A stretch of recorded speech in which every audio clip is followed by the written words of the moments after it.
అనకాపల్లిలో నూతన ఆర్టీఓ కార్యాలయాన్ని రెవెన్యూ మంత్రి అనగాని సత్యప్రసాద్, జిల్లా ఇన్ఛార్జ్ మంత్రి కొల్లు రవీంద్ర, హోంమంత్రి వంగలపూడి అనిత ప్రారంభించారు. విశాఖపట్నంలోని భోగాపురం విమానాశ్రయాన్ని అడ్డుకునేందుకు మాజీ సీఎం జగన్మోహన్ రెడ్డి కుటిల యత్నాలు చేసిన సీఎం చంద్రబాబు పాలనలో పనులు పూర్తి చేయడం జరిగిందని మంత్రులు అన్నారు.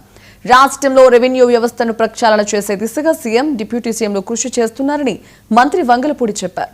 ఇక అధికారంలోకి వచ్చిన వెంటనే ల్యాండ్ టైటిలింగ్ యాక్ట్ ను రద్దు చేసి భూములపై రైతులకు పూర్తి హక్కులుండేలా రాజముద్రతో కొత్త పట్టాదారు పాసు పుస్తకాలను పంపిణీ చేస్తున్నట్లు మంత్రి అనగాని సత్యప్రసాద్ చెప్పారు. ఇక ఈ కార్యక్రమంలో అనకాపల్లి ఎమ్మెల్యే కొనతాల రామకృష్ణ, జిల్లా కలెక్టర్ విజయకృష్ణన్, కూటమి నాయకులు, అధికారులు పాల్గొన్నారు. తరాలకి ఉపాధి కల్పనలో కూడా పెద్ద ఎత్తున ఒక కార్యాచరణ చేసుకుని పోతా ఉన్నారు. అందులో ముఖ్యంగా ఏదైతే ఉత్తరాంధ్రకి ముఖద్వారం అయినటువంటి ఈ అనకాపల్లి ప్రాంతం అభివృద్ధి చెందడం నిజంగా చాలా ఆనందదాయకం. రాబోయే రోజుల్లో పెద్ద ఎత్తున, ఎందుకంటే ఈరోజు రెవెన్యూ డివిజన్ కూడా తీసుకొచ్చాం మనం కొత్తది, అలాగే ఎన్నో కంపెనీస్ కూడా ఇటువైపు వస్తూ ఉన్నాయి. కాబట్టి ఈ ముఖద్వారం ఉత్తరాంధ్రకి అద్భుతంగా అభివృద్ధి చెందాలని చెప్పి కాంక్షిస్తా ఉన్నాం. ముఖ్యంగా ఏదైతే భోగాపురం నిన్న ఎయిర్పోర్ట్ లో మొదటి ఫ్లైట్ దిగిందో, గౌరవ మన ఏవియేషన్ మినిస్టర్ రామ్మోహన్ నాయుడు గారు ఢిల్లీ నుంచి నేరుగా భోగాపురంలో ట్రయల్ రన్ దిగారు. నిజంగా అభినందదాయకం.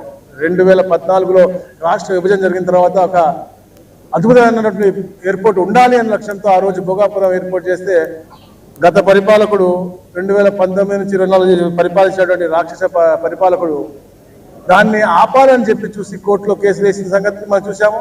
అలాగే అక్కడికి వెళ్ళి వాళ్ళు రెచ్చగొట్టి ఇక్కడ ఎయిర్పోర్ట్ అవసరం లేదు, మన భూములు మనం కాపాడుకుందామని రెచ్చగొట్టిన ధోరణి మనం చూసాం. మరి ఈ రోజున 2024లో కూటమి ప్రభుత్వం వచ్చిన తర్వాత 90% పనుల వరకు తీసుకెళ్లి రేపు జూన్కు ఓపెన్ అవుతా ఉందంటే ఈ ప్రాంత అభివృద్ధిపై కూటమి ప్రభుత్వానికి ఉన్నటువంటి చిత్తశుద్ధి అని చెప్పి తెలియజేస్తా ఉన్నాను. అట్లానే సమ్మిట్ ద్వారా వచ్చిన పెట్టుబడులన్నీ కూడా చెప్పే స్పీడ్ ఆఫ్ డెలివరీ గవర్నెన్స్ అని చెప్పాను. అన్నీ కూడా 2028 కల్లా అన్ని కూడా ఇంప్లిమెంటేషన్కి వచ్చే దిశగా మేమందరం కలిసికట్టుగా పనిచేస్తామని చెప్పేసి తెలియజేసుకుంటా ఉన్నాం.